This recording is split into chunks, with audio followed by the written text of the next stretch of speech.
सलमा बिन कज़ाब ने नबी करीम सल्लल्लाहु अलैहि वसल्लम ਨੂੰ ਖਤ ਭੇਜਿਆ ਕਿ ਮੈਂ ਅੱਧੀ ਸਲਤਨਤ ਦਾ ਮੈਂ ਨਬੀ ਬਣ ਜਾਣਾ, ਅੱਧੀ सल्तनत का तू नबी बन। तो नबी करीम सल्लल्लाहु अलैहि वसल्लम को खत पहुंचा कि आपने सहाबा कराम इकट्ठा किया। आपने क्या सलमा बिन कज़ाब का खत आया तो मेरा पैगाम कौन पहुंचाएगा? केड़ा सहाबी?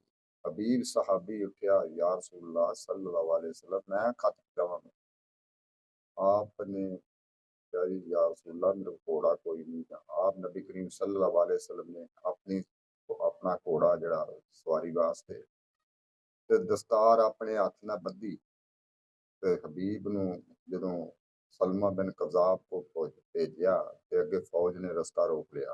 उन्हें कहा मैं रसूलुल्लाह दा गुलाम हाँ ते मैं खत लिख के ते मतलब सलमा बिन कज़ाब को जाना।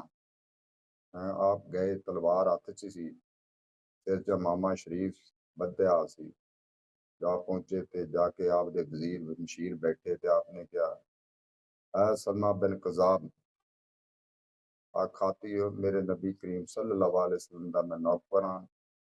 तो उन्हें भेजा भी तू झूठा नबी हाँ ते असीं तेरी ये जिहड़ी गल बिल्कुल तस्लीम नहीं करदे, ना तेरे इलाके नूं लैणे आ ते ना कोई तू झूठा नबी हाँ।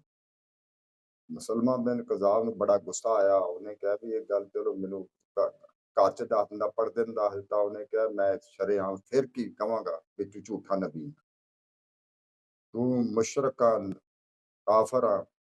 सलमा बिन कज़ाब नूं बड़ा गुस्सा आया। उन्हें कहा भी एक बाजू जिहड़ा ना वो कलम कर दो। एक बाजू कलम कीता। उन्हें कहा सलमा तू झूठा नबी आ। मेरे नबी करीम सल्लल्लाहु अलैहि वसल्लम ने फिर कीता। उन्हें कहा दूसरा बाजू कलम कर दो। आपने कहा तू झूठा नबी आ। उन्हें कहा तन तन दे विच अल्लाह दे रसूल दी लब्बे कि या रसूल अल्लाह दी आवाज आएगी। हैं आपने क्या आपदा सर मुबारक रह गया सी। आपने क्या रसूलुल्लाह तोए सदके जान ओए मेरी ए फानी जिंदगी आका कुर्बान हुई मेरी।